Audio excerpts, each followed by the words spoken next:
Bien, estamos grabando. Bueno, recapitulando un poco, entonces habíamos visto el concepto de dependencia funcional, que es básico, y habíamos visto la primera forma normal y la segunda forma normal, que la segunda forma normal usa el concepto de dependencia funcional y un nuevo concepto que es el de dependencias funcionales parciales o completas, que son como los contrarios, digamos, y busca que o no haya dependencias parciales de atributos no primos con la clave, o al revés, que todos los atributos no primos tengan una dependencia completa con las claves candidatas. Es equivalente, ¿no? Y eso, como vimos, quita redundancia.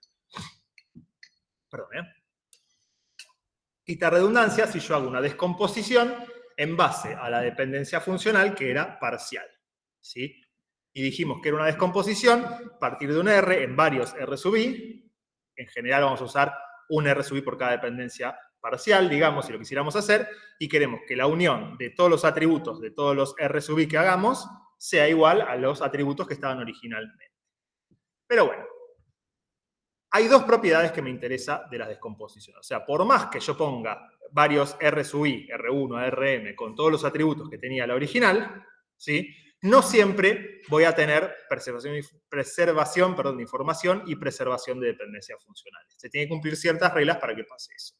Preservación de la información es algo fundamental. Significa, si yo hago un join natural entre todos los R sub i, vuelvo al R original. No tiene ni más tuplas ni menos tuplas. Es decir, se mantuvo toda la información que tenía originalmente. Creo que tengo la definición formal acá.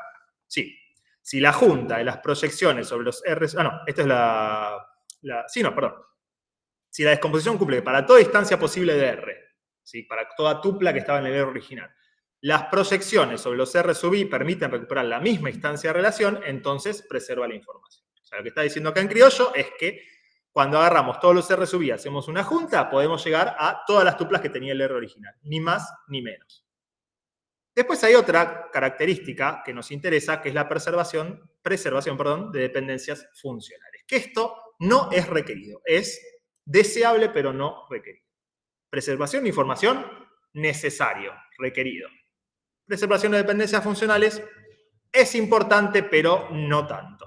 ¿Sí? Podría llegar, vamos a ver en un ratito, un caso en el cual no se preserven todas las dependencias funcionales. ¿Cuándo decimos que se preservan las dependencias funcionales? Cuando toda dependencia funcional X determina Y que estaba en el R original puede inferirse a partir de dependencias funcionales que están en los R sub i. Si cada R sub i tiene un conjunto de atributos en los cuales yo puedo encontrar dependencias funcionales en esos R sub i en base a la semántica de cada uno de ellos, ¿sí? Y las dependencias de todos los R sub i permiten llegar a un conjunto de dependencias que puede ser igual a los que estaban en R o podría llegar a ser menos. Si hay menos es que se perdió alguna. Si alguna dependencia no está en algún R sub i, pero se puede inferir en base a las dependencias de todos los R sub i, no se perdió.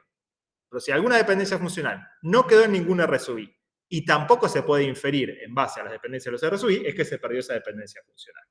Vamos a ver un ejemplo ahora en un ratito cuando lleguemos a forma normal Boyce Code. Aguánteme un poquito, vamos a ver un ejemplo. Pero la idea es esa, yo busco qué dependencias funcionales hay en cada R sub i y me fijo si puedo inferir a todas las dependencias que tenía el R original. A veces es sencillo porque si me quedo con toda la dependencia de todos los R sub i, tengo exactamente las mismas dependencias que el conjunto original, que es lo que nos pasa aquí. En alumnos tengo esta dependencia funcional, en materias tengo esta de acá, y en notas de aprobación tengo esta dependencia funcional de acá. Con lo cual acá no hubo pérdida de dependencias funcionales. Si cada dependencia funcional quedó en el R sub i correspondiente y no se perdió ninguna. Todas las dependencias que están en el R original están inferidas en base a las dependencias de cada R sub i. Pero vamos a ver en un ratito un caso en el que no. Bien, cuando una descomposición cumple ambas propiedades, estas dos juntas, decimos que es una descomposición equivalente de R. Esto es simplemente una definición que no la vamos a estar haciendo mucho. Y a medida que vamos haciendo descomposiciones y avanzamos en la normalización, la idea es que vamos a ir siempre minimizando la redundancia de datos. En segunda forma normal, quitamos redundancias que surgían de dependencias parciales. Pero ahora vamos a ver las siguientes formas normales, van a quitar otros tipos de redundancia. Y bueno, el ejemplo anterior, cuando descomponemos en torneos y partidos, podíamos llegar a la relación original tenis haciendo un join entre torneos y partidos. Y yo les dije una reglita que es, si la intersección de los atributos de torneo y los atributos de partidos es clave en alguna de las dos relaciones, ya por eso pueden estar asegurados de que no hubo pérdida de información. De dependencias funcionales no sabemos, pero de información seguro que no hubo pérdida. Bueno, ahora vamos a ver la tercera forma normal. Y este ejemplo, si el del tenis les pareció complicado, este también tiene sus particularidades. Imagínense un supermercado que hace facturas para los clientes, ¿no? Yo vengo, tiro varios artículos de mi bolsa reciclable y me van armando una factura para un cliente en particular. Imagínense que lo saben porque, no sé, me preguntan si soy cliente de, no sé, Supermercado Plus y con mi DNI ya me sale el nombre. Y cada factura empieza a tener varios ítems. 1, 2, 3. Esta otra factura tiene ítem 1, 2. Esta el 1. Cada ítem se corresponde con un producto que tiene un nombre de producto, qué cantidad vino en ese ítem, porque por ahí llevé 2, Suprabón de 500 miligramos, y qué precio unitario tiene el Suprabón de 500 miligramos. Estos son los datos que se registran. ¿Se entienden hasta ahora los datos? Bien. Hay dos hipótesis no tan intuitivas de las cuales tengo que nombrar. La primera es la siguiente. Estamos teniendo un histórico de facturas, con lo cual el precio unitario definitivamente puede ir cambiando con el tiempo. ¿Sí? No es que siempre el Suprabón va a valer 87 pesos. De hecho, creo que ya hoy no vale 87 pesos. Sí. Ni de 5 miligramos vale 87 pesos. Bueno, pero hay un detalle que es menos intuitivo. Y en realidad son dos detalles. La primera es que podrían repetirse los productos en una misma factura. ¿Sí? Yo voy al supermercado, saco 2 leches, la cajera me lo pasa, después saco un queso, la cajera lo pasa y después saco otra leche. Esa va a ir a la tercera línea. Si las primeras leches fueron la primera y la tercera. O sea, podría repetirse el código de producto entre líneas de una misma factura, se las doy en distinto orden. Y el otro tema que también les quiero decir, sí. Para confirmar, dijiste que se puede repetir que en el mismo número de factura sí. Se repita el mismo producto. Código de producto, exactamente. Y además también lo que puede llegar a pasar es que el precio unitario de un mismo producto, de una misma factura, varíe. ¿Por qué? ¿Vieron que a veces está en la promo de llevando 2 te llevas la gratis 3? La tercera, bueno, muchos supermercados, esos pasan las primeras 2 unidades como una línea con el precio unitario que le corresponde y la tercera unidad que es gratis en otra línea porque tiene un precio unitario de 0, con lo cual termina costándome 0 pesos más. Entonces, olvídense que el precio unitario de alguna forma lo puedan deducir únicamente del código de producto, inclusive en la misma factura. En la misma factura, el mismo producto puede aparecer en varias líneas e inclusive con distintos precios unitarios, por esto que les digo. ¿Sí? Cuando hay promos y todo eso. Bueno, eso no está bien explicado en las filminas, pero cuando veamos las dependencias funcionales van a ver que se tuvo en consideración eso porque no existían cosas del estilo código de producto determina precio unitario o factura código de producto determina precio unitario. Les pido disculpas que no está tan explícito, pero bien. Ahora sí, hecha estas aclaraciones. Perdón, sí, una pregunta. Sí. ¿Qué significa lo del número de ítem? No me Sería quedó cada claro. línea de la factura, lo que va entrando en cada línea de la factura. Pueden acumularse varias cantidades de un mismo producto y a medida que van pasando distintos productos se genera un nuevo ítem. Vale, bien. Gracias. ¿Sí? Bien. Bueno, ¿qué dependencias funcionales no triviales tenemos en este esquema?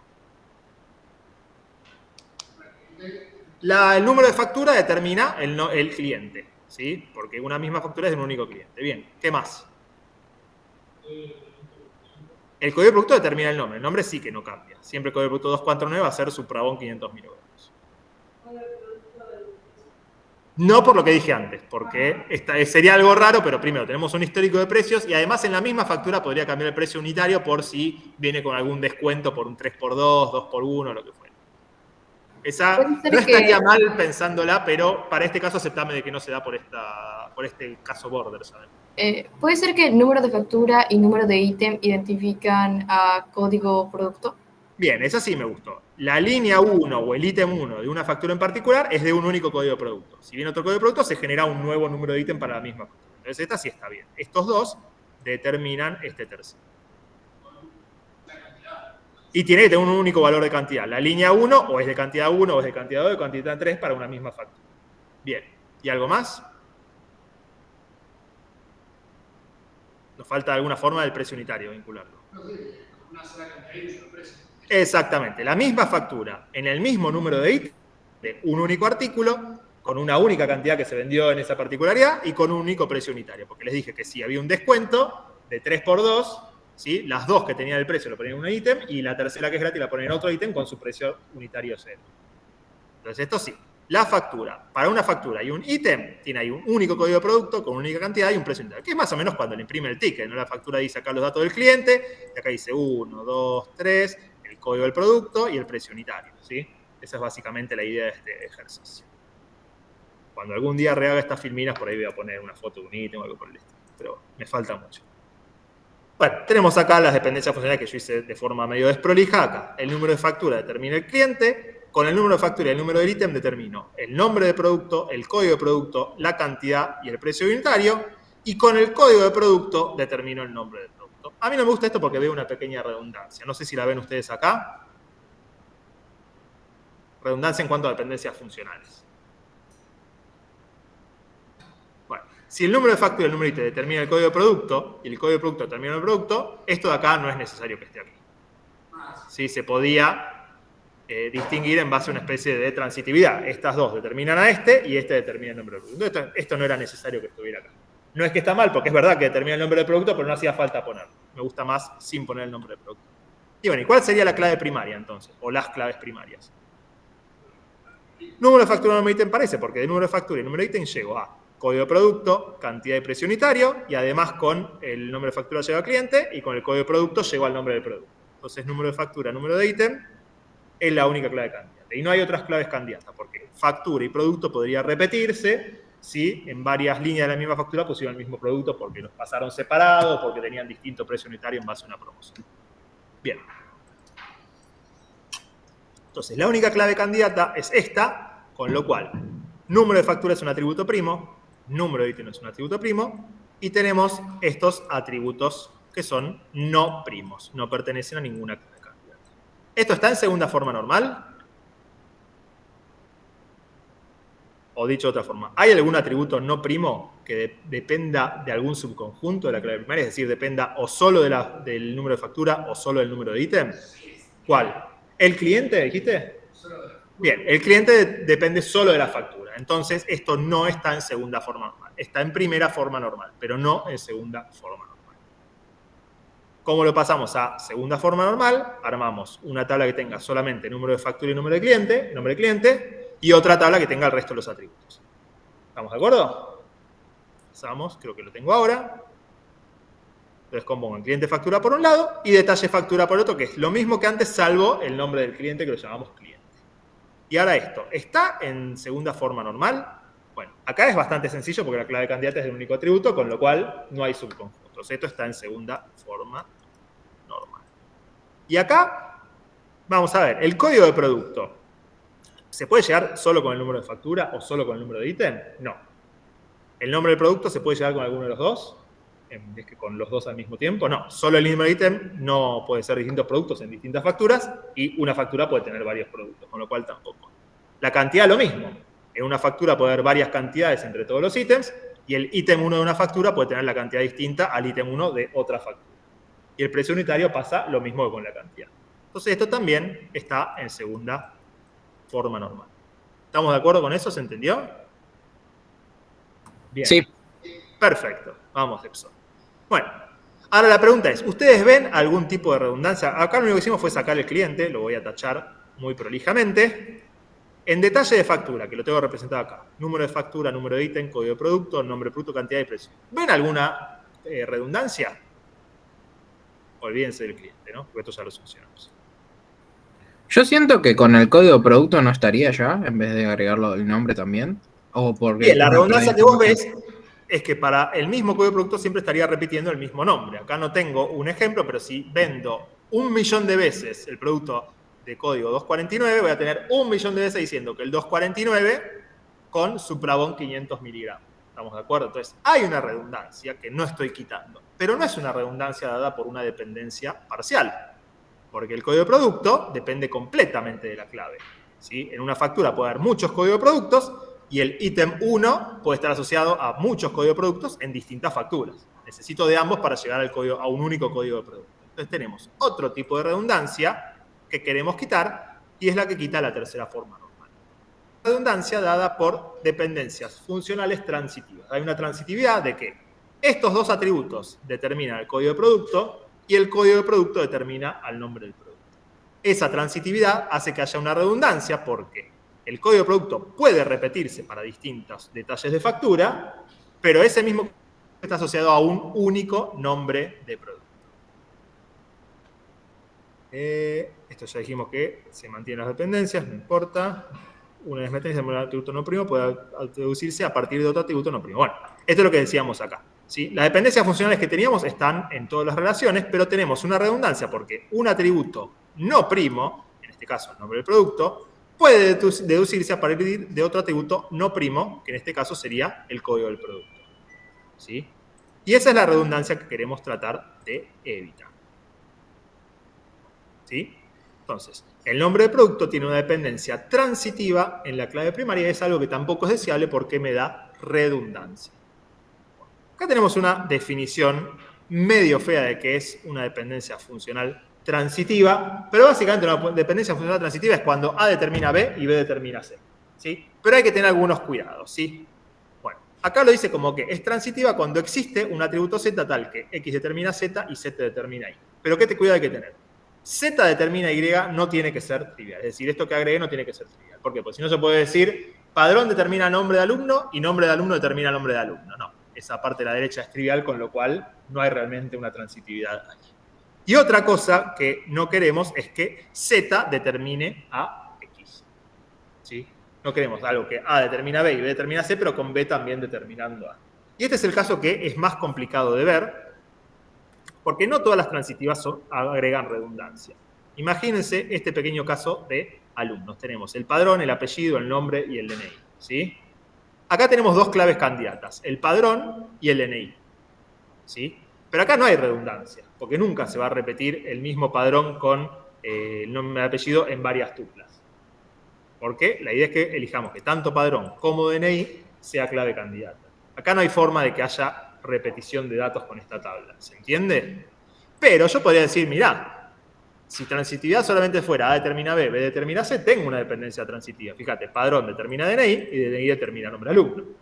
Bueno, pero esa no es algo que me genere redundancia. Por eso está este otro tema de que Z, que es lo que meto en el medio, no determine a X.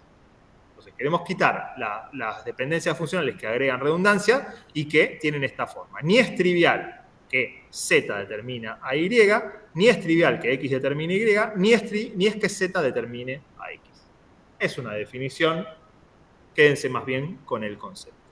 Y bueno, en el ejemplo que vimos antes, ya lo dije, teníamos esta dependencia transitiva. Número de factura, número de ítem determina código de producto y código de producto determina nombre de producto. Fíjense que el Z, que sería el código de producto, ¿sí? Determina Y, no es trivial que código de producto determine nombre de producto, ¿sí? Esto tampoco es trivial, X determina Y, que era la original, no es trivial que número de factura, número de ítem determina el nombre de producto, y tampoco con el código de producto podía llegar al número de factura, número de ítem. O sea, no se daba que Z determine a X. Con lo cual, esta sí es una dependencia transitiva que quiero evitar. ¿Estamos de acuerdo? Y una observación es que toda dependencia funcional parcial no trivial es transitiva, porque yo podía tener la clave candidata determina al subconjunto de la clave candidata y el subconjunto de la clave candidata determina al atributo no primo. Una dependencia parcial es un caso particular de dependencia transitiva. Por eso es que la tercera forma normal, que va a quitar las dependencias transitivas, también quita las dependencias parciales, y por eso es que si algo está en tercera forma normal, también está en segunda forma normal. Por ahora son todas definiciones, y bueno, vamos con la definición de tercera forma normal. Definición polémica, y me la aceptan tal como es, ¿sí? Si quieren ver la justificación, van a la bibliografía. Bien. ¿Cuándo está en tercera forma normal? Cuando no existen dependencias transitivas de clave candidata, alguna cualquiera, a un atributo no primo. ¿Sí? No queremos que haya dependencias transitivas que partan de la clave candidata y a un atributo no primo. Es decir, que haya otro atributo por el cual pueda pasar de la clave candidata a ese atributo y de ese atributo a lo que sería el Y. Que era el caso que teníamos antes. Factura ítem sería CK, una clave candidata, determina a código de producto que determina al nombre de producto. Eso sería una transitividad que no queremos que esté. Sí.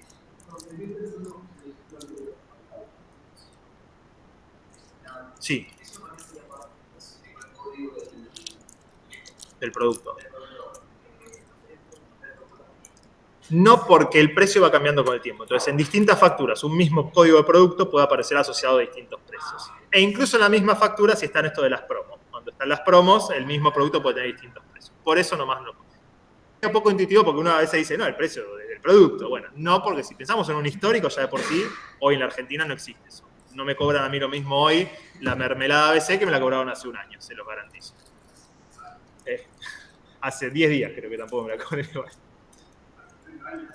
No, hace bastante, sí, no. Hace no sé cuánto, pero bastante, sí. No sé si llega a 30. Hubo una época, ustedes no la vivieron, en que los precios estaban estables en el famoso 1 a 1 y así terminamos. Pero sí, hace bastantes años que no se da, lamentablemente. Yo viví el 1 a 1 y estaba lamentablemente bien. Bueno, no, la hiper no la viví. En realidad la viví, pero muy de chico, no la sufrí.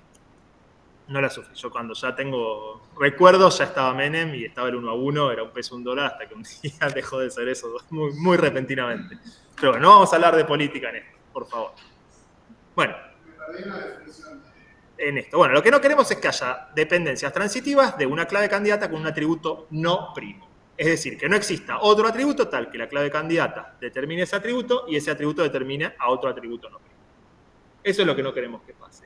¿Qué es lo que pasaba acá? Teníamos que el número de factura y el número de ítem determinaban el código de producto y el código de producto determinaba el número de producto, con lo cual había una dependencia transitiva entre estos dos ítems, factura y número de ítem, y el nombre de producto. Y no queremos que haya eso. Queremos evitarlo. Hacia la definición, ¿cómo se deduce? No, la definición la doy y digo que no queremos eso porque genera redundancia. La definición es, pero no termino de entender cómo se traduce a no tener el nombre del producto. No, ahora vamos a ver cómo lo solucionamos eso. Pará. Lo que decimos es que no queremos que haya dependencias transitivas de atributos que son clave candidata. ¿Por qué? Porque generan redundancia. Porque si yo puedo llegar desde la clave candidata a un atributo a partir de otro, este otro vínculo me está generando una redundancia. Porque muchas veces se va a estar expresado este mismo valor con este otro mismo valor. O sea, el código de producto con el nombre de producto lo estoy teniendo en muchas facturas. Y yo lo podría tener por separado sin redundancia, es decir, el código de producto tal tiene este nombre y después en la factura solamente decir el código. Ese es básicamente cómo cierra todo. Estaba haciendo las definiciones formales que a veces cuesta llegar.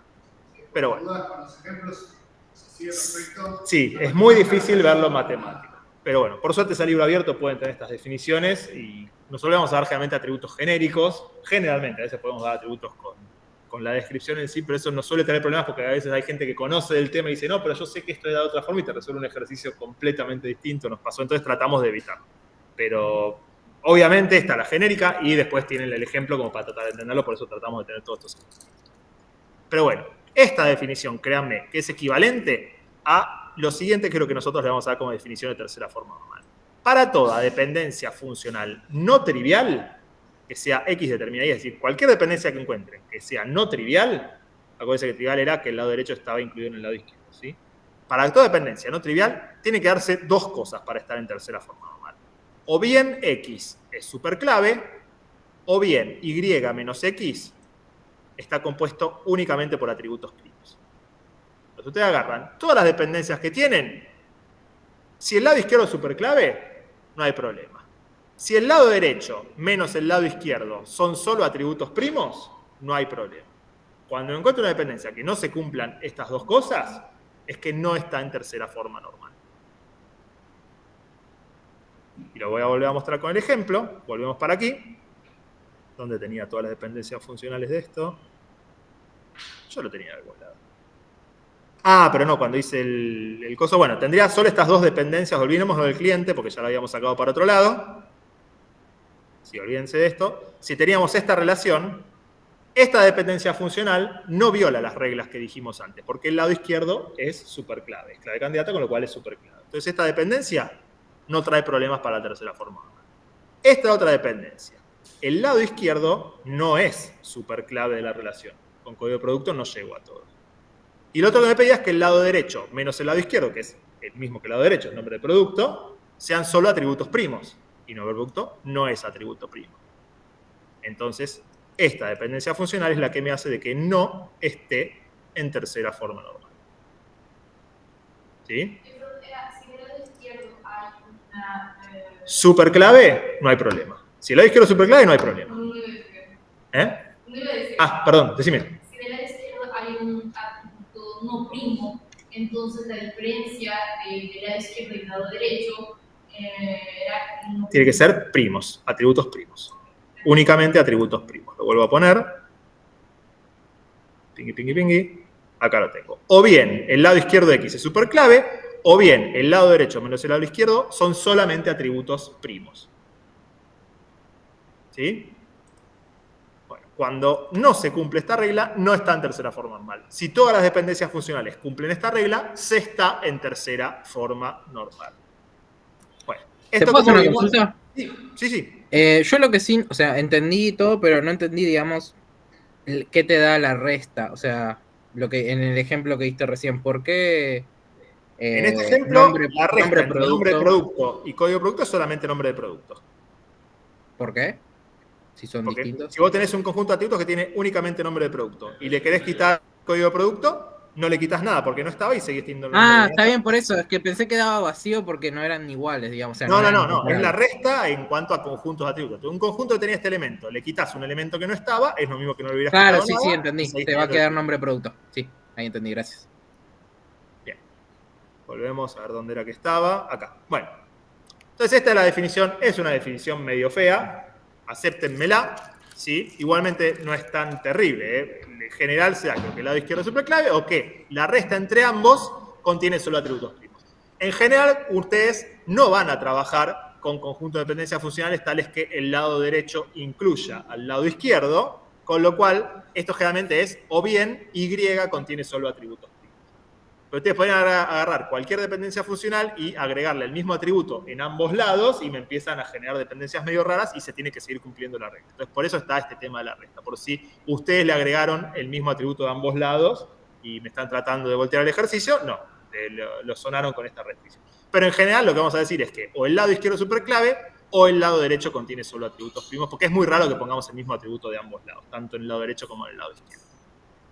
Bien. ¿Y cómo se resuelve la situación entonces de tener esta dependencia transitiva entre el número de factura y el número de ítem con el nombre del producto a través del código de producto? ¿Qué tendríamos que hacer? Seguramente vamos a hacer un desdoblamiento en dos esquemas. ¿Qué esquemas vamos a tener? Un R1 y un R2, vamos a llamarlo. ¿Con qué atributos? Código de producto y nombre de producto, identificado únicamente con el código de producto, y el otro, excepto el nombre del producto. Si el código de producto tiene que dar en ambos lados porque es el nexo entre ambos. Entonces acá tendríamos el número de factura, número de ítem, código de producto, cantidad y precio unitario. Tiki, tiki, tiki, tiki. Y estos dos subrayados. Y por La fuera, intersección, la ya te relación de contesto, dame un segundito. La intersección entre ambos es el código de producto, es el único atributo que está en ambos lados, y es clave de R1, con lo cual no hay pérdida de información. Sí, Epson, ¿qué me querías preguntar? Sí, y por otro lado, digamos, para seguir con este ejercicio, estaría la relación con el nombre del cliente. Sí, eso lo habíamos sacado antes. Ahora estamos descomponiendo solamente detalle de factura. Ya por otro lado me había quedado el cliente con el número de factura, perdón, con el cliente. Cada factura está asociada a un único cliente.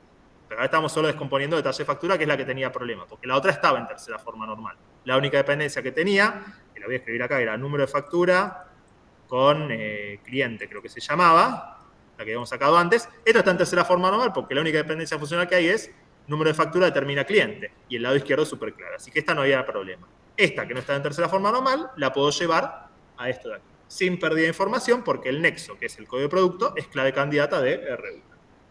Entonces, esta es la forma de descomponer. Pingui.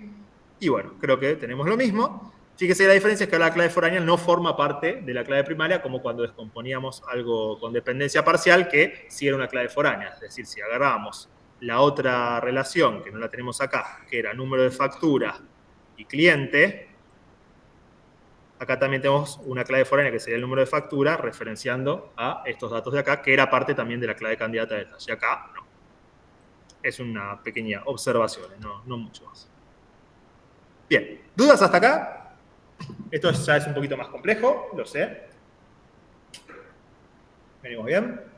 Bueno, vamos a volver al super ejemplo de los tenistas. ¿Sí? Esto habíamos llegado a que estaba en segunda forma normal, si no me equivoco, porque los únicos atributos no primos eran punto 1 y punto 2 y dependían completamente de las claves candidatas. Ahora la pregunta es, ¿hay alguna dependencia transitiva de atributos no primos? De vuelta, ¿cuáles son los no primos?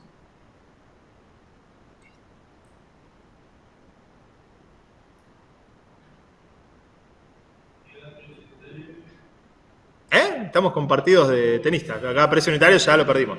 No. Por favor, dígame que no se tildó.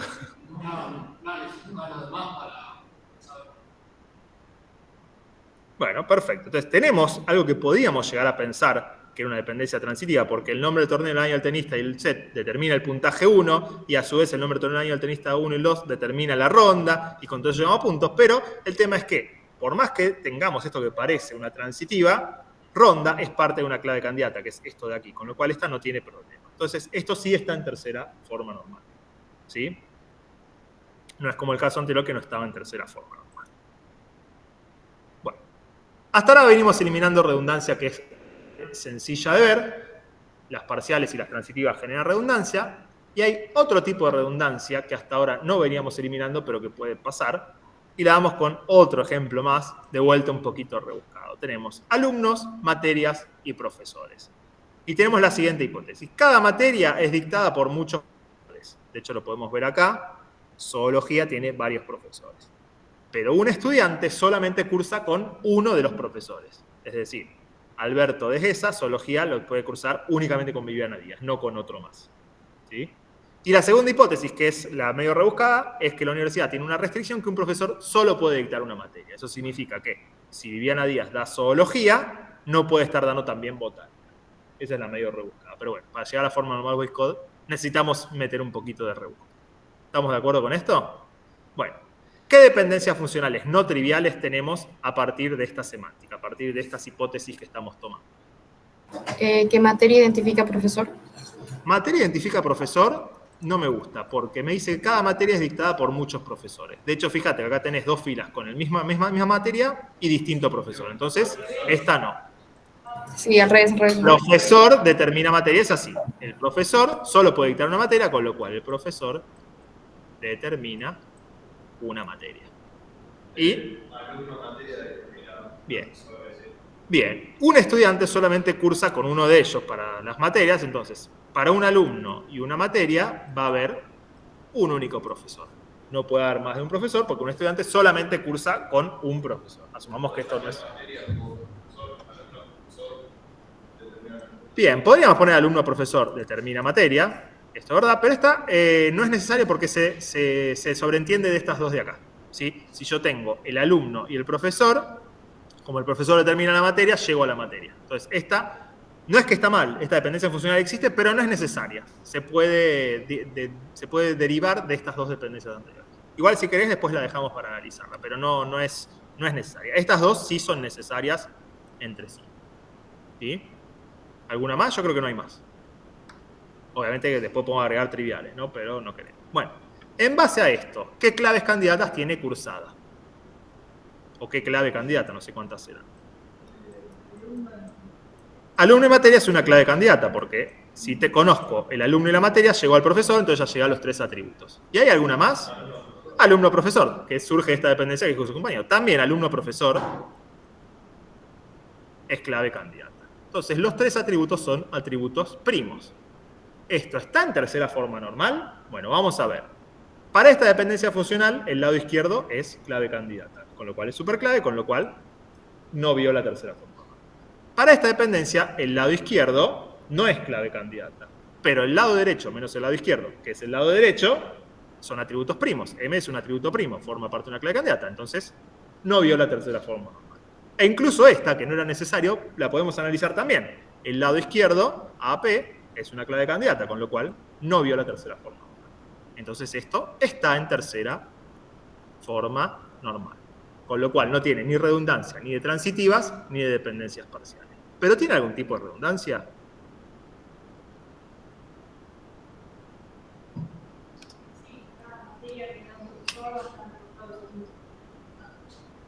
Casi me gustó. Sí, cada materia con un profesor va a estar con todos los alumnos que le están cursando. ¿Y cuál es la redundancia?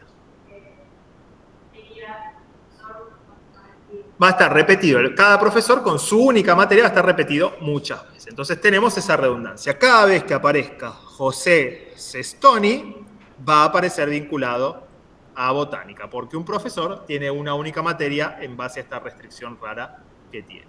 Entonces, hay un tipo de redundancia que la tercera forma normal no me lo estaba evitando, porque fíjense que esto estaba en tercera forma normal según la definición. Bueno. para salvar este problema viene la forma normal Boyce Code. La forma normal Boyce Code, creo que ya tenemos, esto ya lo hicimos, ya lo hicimos, ya lo hicimos. La forma normal Boyce Code va a impedir que esté esta redundancia, prohibiendo que existan dependencias transitivas también de una clave candidata, pero inclusive de atributos primos. Entonces, las reglas de Boyce Code es bastante más sencilla que la de tercera forma normal. Una relación está en forma normal Boyce Code cuando no existen dependencias transitivas de clave candidata a Y, sea el atributo que sea, es decir, eliminamos la posibilidad de que el I menos X sea un atributo primo o no primo, y nos quedamos con una definición mucho más sencilla. Está en forma normal Boyce Code para cuando para toda dependencia funcional no trivial, el lado izquierdo es superclave. Esto es lo único que me interesa en forma normal Boyce Code. Que toda dependencia funcional que yo encuentre en R, el lado izquierdo tiene que ser superclave. ¿Sí? Es que es un poquito más restrictiva que la tercera forma normal. La tercera forma normal me daba dos alternativas para cada dependencia funcional no trivial. Este me da solo una alternativa. El lado izquierdo tiene que ser superclave. Con lo cual, si está en forma normal Boyce Code, también está en tercera forma normal, porque cumple una de las dos alternativas que me pedía la tercera forma normal. No al revés. Si está en tercera forma normal, por ahí no está en Boyce Code porque era que cumplía la segunda alternativa que acá no está contemplada. Pero acá lo que queremos es que cada dependencia funcional, el lado izquierdo, sea superclave. Si conseguimos eso, está en forma normal Boyce Code. Sí. La forma 4 también se convierte en forma Boyce Code. Sí, sí. Vamos a verla muy por encima en un ratito, pero sí. Entonces, volvemos un poquito para Tricky. Donde tenía todas las dependencias funcionales. Bien. Acá habíamos dicho que teníamos dos claves candidatas. No sé si se acuerdan, lo voy a anotar por acá. Las claves candidatas eran, por un lado, alumno-materia. Y por el otro lado, alumno-profesor, ¿verdad? Esta dependencia funcional, ¿viola la regla de forma normal Boyce Code? Que decía, el lado izquierdo tiene que ser superclave. ¿O cumple las reglas de forma normal Boyce Code? Sí, el lado izquierdo es una superclave. El lado izquierdo es una clave candidata con lo que es superclave, con lo cual esta no tiene problema con forma normal Boyce Code. ¿Y esta dependencia funcional, el lado izquierdo, profesor, es superclave? No, es primo porque pertenece a una clave candidata, pero no es superclave. Solamente con profesor no llego a todos los atributos de la relación. De hecho, fíjense que, sabiendo Edmundo Rivero, no puedo saber si es Dante Micheli o Carla Hernández. Entonces, esta viola forma normal Boyce Code. Y entonces, ¿qué voy a hacer? Voy a descomponer en dos relaciones. ¿Qué dos relaciones les parece que voy a tener? Alumno y profesor por un lado y materia y profesor por el otro, ¿sí? Por un lado tenemos la de profesor y materia, que está dada por esta dependencia funcional que viola, cuya clave es el profesor. Y por otro lado tenemos alumno con profesor. ¿Qué sería clave de esto? Con el alumno solo no, porque puede vincularse con muchos profesores en distintas materias. Y un profesor claramente puede tener varios alumnos en su materia, con lo cual necesitamos a ambos para la clave candidata. ¿Sí? Hicimos una descomposición en estas dos esquemas de relación, R1 y R2, o le pueden poner un nombre, no sé, profesores y cursadas, qué sé yo, como lo quieran llamar. ¿Hasta acá venimos bien? Vamos a ver si se perdió información. Es una descomposición en dos. La intersección de ambos atributos es solamente el nombre del profesor, que es clave de una de las relaciones. No hubo pérdida de información. Vamos a ver si se perdieron dependencias funcionales. Profesor determina materia está acá. Tenemos profesor determina materia. Y acá arriba no tenemos materia determina profesor. Eso queda claro que una materia no determina profesor. La misma materia puede estar con distintos profesores. Y acá arriba no tenemos ni alumno determina profesor, ni profesor determina alumno. Porque un alumno puede estar con varios profesores y un profesor con varios alumnos. Entonces, esta es la única dependencia funcional que tenemos en ambos RI. Esta dependencia funcional que estaba en el R original no se perdió porque está acá.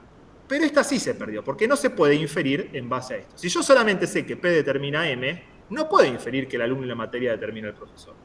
No llego a esto solo con las dependencias que tenemos. Entonces, esta dependencia funcional se perdió. Hasta ahora, lo que veníamos haciendo era descomponer sin pérdida de información, que es necesario, y también sin pérdida de dependencias funcionales, que es deseable.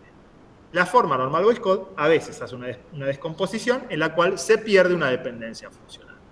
¿Qué significa que se pierde una dependencia funcional? que yo podría dar de alta filas en estas dos relaciones y poner a un alumno con dos profesores de la misma materia, que era algo que no quería. Si yo pongo a un alumno cualquiera con Viviana Díaz y a otro, al mismo alumno con Edmundo Rivero, esto me lo permite acá. Por otro lado, me va a decir que Viviana Díaz da zoología y Edmundo Rivero da zoología. Entonces estoy vinculando al mismo alumno, ¿sí?, con dos profesores que son de la misma materia. Entonces estoy permitiendo que se viole esta dependencia funcional que me dice que alumno materia tiene un único profesor. Eso, si lo quiero restringir, porque una dependencia funcional es una restricción, si quiero que se cumpla, no me alcanza con definir ciertas claves candidatas. Tengo que yo, de alguna forma, evaluar cuando hay actualizaciones de ambas relaciones que no se esté violando esa dependencia funcional que un alumno y una materia tienen que tener de un único profesor. Por eso es que es deseable, pero no necesario, porque se puede zafar de otra forma. De hecho, si le diéramos un correcto uso a estas dos relaciones, es decir, si diéramos datos de la realidad en la cual no pasa esto, no se estaría violando. Pero esto me permite que se lo llegara a violar si alguien se equivoca. Entonces tengo que controlarlo. Sí.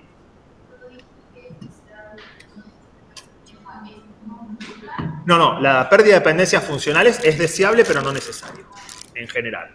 La pérdida de información no es deseable, no es aceptable. Pérdida de información no puede darse. Una descomposición que pierde información es mala, porque es la información que representan esos datos. Ahora, perder una dependencia funcional, lo que perdiste es una restricción. Entonces, ¿qué tenés que hacer? Tenés que tener cuidado de no dar de alta datos que violen esa restricción que tendría que estar.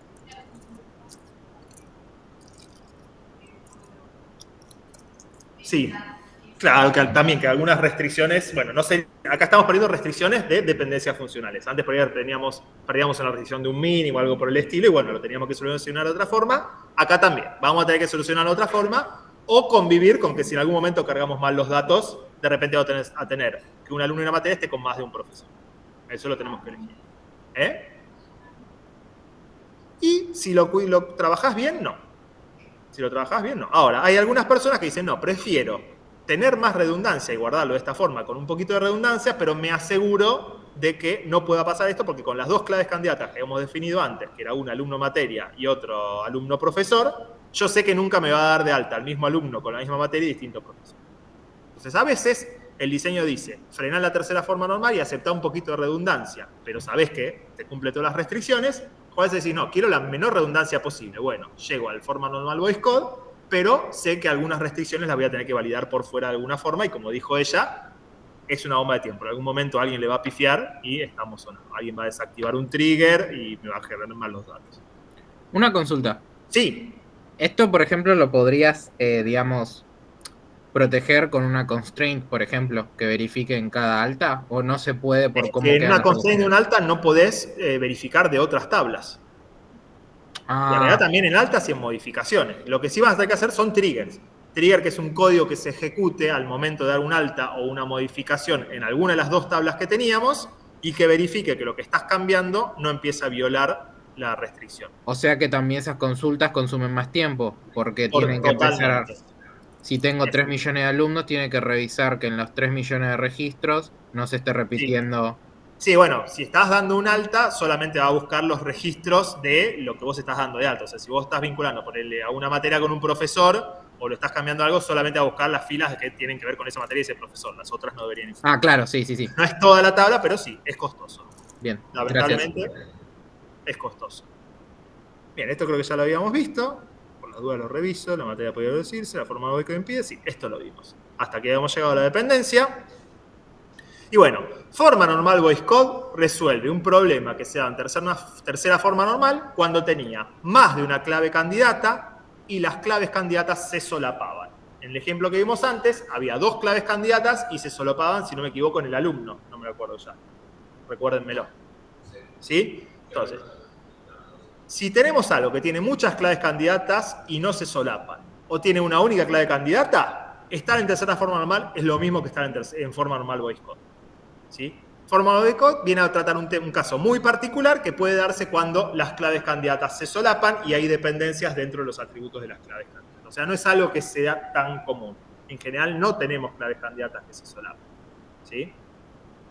Pero puede llegar a pasar como este caso medio raro que vimos. Bueno, ¿cómo se resuelve la situación anterior? Lo vimos y vimos que se perdía una dependencia funcional. Bueno. esta es la situación de cómo quedarían las cosas antes, y como dijimos antes, yo puedo dar de alta a un alumno con varios profesores que después son de la misma materia. Bueno, y acá tenemos la base de datos de torneo de tenis, volvemos a esta maravillosa cosa de datos, y recuerden que la ronda podía deducirse del torneo, año tenista 1 y tenista 2, ¿sí? Pero la clave era nombre de torneo, año tenista 1, tenista 2 y el set también, ¿sí? Acá teníamos una dependencia funcional cuyo lado izquierdo no era clave candidata, que es nombre de torneo, año, tenista 1, tenista 2, determina a la ronda sin necesitar del set. El lado izquierdo no es superclave, porque le faltaría el set para ser superclave, con lo cual violaba forma normal voice code. Estaba en tercera forma normal, pero no estaba en forma normal voice code. ¿Cómo hago para llevarlo a forma normal voice code? Por un lado pongo, en un torneo, un año, 2 tenistas se enfrentaron en tal ronda. Y por el otro lado pongo que en un torneo, un año, 2 tenistas en cada set tuvieron cierto puntaje, que es lo que tendríamos un poquito más adelante. Acá está. Bueno, por un lado lo que teníamos era el torneo, que me decían en qué ciudad y país era cada torneo. Luego las rondas me dicen en qué ronda se enfrentaron 2 tenistas en un torneo de un año, si es que se enfrentaron. Y finalmente en partidos ya la ronda la quitamos. Si teníamos todo lo mismo que antes, menos la ronda. Entonces nos estábamos obviando esa redundancia de que sí, en Roland Garros en 2006, Federer y Nadal jugaron 5 sets. Para los 5 sets yo les indicaba que se habían enfrentado, no sé, en cuartos de final o en la final o donde fuera, pero solamente en un tipo de ronda se habían enfrentado. Entonces, lo de tenistas que teníamos antes estaba en tercera forma normal, pero no estaba en forma normal voice code, y si lo llevo a esto acá, sí está en forma normal voice code, porque acá el nombre de torneo determina la ciudad del país, la única dependencia que hay, el lado izquierdo es clave candidata. Acá la única dependencia que tenemos es que el nombre de torneo, el año, el tenista 1 y el 2 determina la ronda. En realidad también tenemos que el nombre de torneo, año, tenista 1 y ronda determina tenista 2, y torneo, año, tenista 2 y ronda determina el torneo 1, pero siempre el lado izquierdo va a ser una clave candidata, con lo cual no hay problema. O sea, esta ronda tiene 3 candidatas, por más que haya solo uno rayada. Y para partidos, todo esto es la clave candidata, la única, y determina el puntaje 1 y el puntaje 2. Entonces esto sí está en forma normal voice code. Bien, perfecto, estamos bien de tiempo. Bueno, todo lo que vimos hasta ahora es absolutamente de conceptos, de entender qué es cada cosa, de comprenderlo. Voy a sacar un poquito esto de aquí. ¿Qué hice? Acá. Volvemos a las filminas de los algoritmos, que es lo que vamos a ver en la clase que viene. Todo muy lindo con que vimos la teórica, lo que deben decir, bueno, ¿cómo hago para llevar algo a tercera forma normal o a forma normal voice code o a lo que fuera? Nosotros vimos ejemplos bastante sencillos que se podía hacer de a poquitos pasos. Pero bueno, la clase que viene nos vamos a centrar muchísimo en un algoritmo de descomponer a tercera forma normal y otro algoritmo de descomponer a forma normal voice code. La segunda forma normal no tiene mucho sentido, pero la idea es que si ustedes detectan cierta redundancia y pueden extraer las dependencias funcionales, utilizando el algoritmo van a poder llegar a tercera forma normal o a forma normal voice code, de acuerdo a lo que quieran llegar. ¿Sí? Por ahí uno dice, quiero la mayor eliminación de redundancia, bueno, lo llevo a forma normal voice code, o no, quiero llevarlo a que no se me pierda ninguna dependencia funcional, bueno, lo llevamos a tercera forma normal. Para ver estos dos algoritmos necesitamos igualmente algunos conceptos que son el de cubrimiento minimal, el de encontrar las claves candidatas, que lo tengo acá, y de proyectar dependencias funcionales. Estos son algoritmos accesorios que los vamos a estar utilizando en los dos algoritmos principales, que son estos dos. Y después quizás, si nos queda un poquito de tiempo, vamos a ver una forma de verificar si cualquier tipo de descomposición tiene pérdida de información o no. Yo les dije que cuando se descomponían dos cosas, si la intersección era clave de una, no se perdía información. Ahora, ¿qué pasa si se descompone en 7 cosas? ¿Cómo hago para saber si hubo o no pérdida de información? Bueno, hay un algoritmo que lo dice. Si nos queda tiempo lo vamos a ver, no es realmente algo fundamental. Pero quería que les quede en claro de que si bien no estamos viendo los conceptos todos rápido, después vamos a ver cómo llegar realmente a una cosa. No así a ojo de decir descompongo, sino que hay algoritmos que le das el input. Esta relación tiene tales atributos y tales dependencias funcionales, y el output es estos esquemas de relación que están o en tercera forma normal o en forma normal. Me queda únicamente para tratar un poquito la cuarta forma normal y la quinta forma normal. Son formas normales medio raras. La quinta, de hecho, no la vamos a ver porque para mí no aporta mucho, les voy a nombrar muy por arriba. Sí me interesa ver la cuarta forma normal, ¿sí? La cuarta forma normal la podemos ejemplificar con lo siguiente. Algo parecido a lo que vimos antes del cliente que hace compras en un supermercado, pero acá esta empresa, no sé cómo llamarla, vende promociones. El cliente realiza compras que puede incluir varias promociones, la compra es de un único cliente, y cada promoción incluye varios productos. ¿sí? Entonces, por ejemplo, Juana Uzuki compró en esta factura la promoción Fiesta Pancho, que incluía el pack de salchichas, pack pan de Viena y mayonesa 250 gramos. Bernardo Lun, en esta factura, compró la promo vajilla reluciente, que tiene 2 esponjas, un detergente, un antigrasa y repasadores. Y en otra factura, el mismo Bernardo Lun compró también la promo Fiesta Pancho, que tiene los mismos 3 ítems. Pack de salchichas, pack de pan de Viena y mayonesa 250 gramos. ¿Sí? Bueno, acá tenemos una pequeña redundancia que me dice que la factura determina al cliente. Esto es lo que ya lo podrían sacar con lo que conocíamos hasta ahora. La clave de la relación en sí es el número de factura, la descripción del promo y el producto. ¿Por qué? El cliente dependía únicamente del número de factura. Ahora, de los otros 6 atributos, fíjense que el número de factura con una promo puede estar varias veces, si la promo tiene varios productos. El número de factura con un producto también podría estar con varios promos si se compraron en la misma factura distintas promos que incluyan un mismo producto. ¿Sí? Acá no se da porque son las promos distintas, pero podría haber otra promo que en vez de Fiesta Pancho, no sé, Fiesta Total, que tiene panchos y hamburguesas, y entonces también incluye mayonesa, por ejemplo.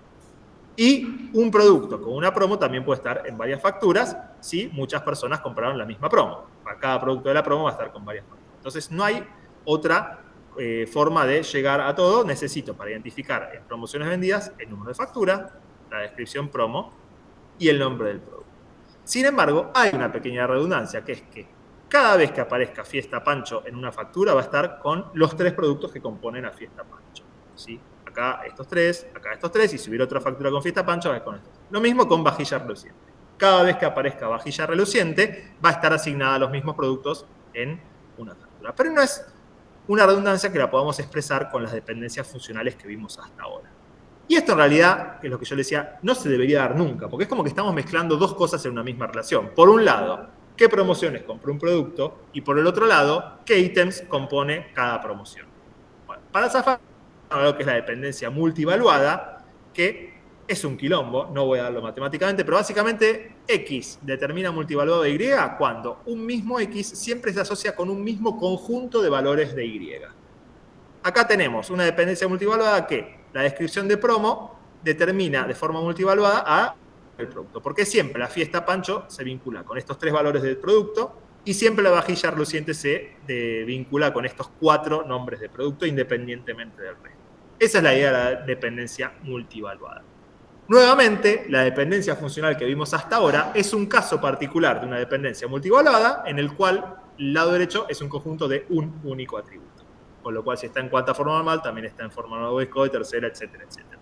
Y básicamente, lo que se hace, de vuelta, no le presten tanta importancia a esto, pero lo que se hace es, si vos tenés una multivaluada, por un lado quitás el atributo multivaluado con lo que determina, y por el otro lado, lo que no era el lado derecho con el enganche del medio. ¿Sí? Por un lado sacamos la descripción de promo con el nombre del producto, y por otro lado la descripción de promo con todos los atributos que tenía la relación del otro lado.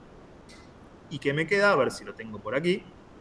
Bueno, esto ya cuando está en forma normal Boyce-Codd, me queda por un lado que cada promo está asociado con sus productos y por otro lado cada factura con qué promo compró. Esa es básicamente la cuarta forma. De vuelta, es muy raro llegar a algo que tenga una dependencia funcional multivaluada porque realmente estamos mezclando cosas que no tienen nada que ver y lo único que hacemos es separar en 2 cosas que tengan que ver entre sí. Pero bueno, existe, está bueno que sepan que está, e inclusive existe una quinta forma normal que es dependencias de junta. Si ustedes quieren se lo pueden leer, si algún día están muy, muy aburridos, pueden verlo. Es más rebuscado, no puede ser el caso que se da, pero bueno, alguien se tomó el trabajo de pensar ese caso rebuscado y ver cómo solucionarlo. No va a entrar en el parcial quinta forma normal. Sí, se los garantizo. Es más, cuarta forma no debería entrar en el parcial. Sí, no debería entrar en el parcial. De hecho, en la práctica ni la van. Sí, las demás van a entrar en el parcial. Sí. La cuarta y la quinta las nombro como para que sepan que existen, pero francamente no tienen realmente utilidad. Pero sí, forma normal Boyce-Codd y tercera forma normal está bueno. Entonces, bueno, no me queda mucho más que decir. Si bien las filminas terminan con quinta forma normal, que de vuelta algún día que estén muy, muy aburridos se la pueden ver. Antes, no sé, se vieron todo Netflix, ya no saben qué hacer. Nos vemos, quinta forma normal, se duermen seguro. Acá tenemos la bibliografía. Y bueno, la clase que viene sí nos vamos a poner picantes con los algoritmos. Vénganse con paciencia porque son algoritmos complejos. ¿Estamos de acuerdo? igual, como siempre, esto con la práctica termina de cerrar todo. Las prácticas de dependencias funcionales son medio pesadas, pero ayudan mucho a una parte del parcial que tiene que ver con esto. ¿Qué le podemos tomar en el parcial? Encontrar claves candidatas de R, pasar a tercera forma normal, pasar a forma normal voice code. Inclusive podemos dar un problema con un enunciado y ver qué dependencias funcionales pueden extraer de ese enunciado y después pasarlo a distintas formas normales. O sea, básicamente todo lo que vemos ahora, más lo que vamos a la próxima clase, es algo evaluable. No se duerman, vayan a la práctica para practicarlo, porque es justo el tema que viene antes del parcial. No les queda tanto tiempo como los otros para hacer. Así que bueno, no sé si quedó alguna otra duda. Epson, ¿todo bien? Perfecto. Espectacular. Excelente. Bueno, gente, sí, ¿ahí me habló? No. Bueno, nos vemos la clase que viene. Gracias, profe. Hasta luego. Gracias Chao, hasta por luego. transmitir.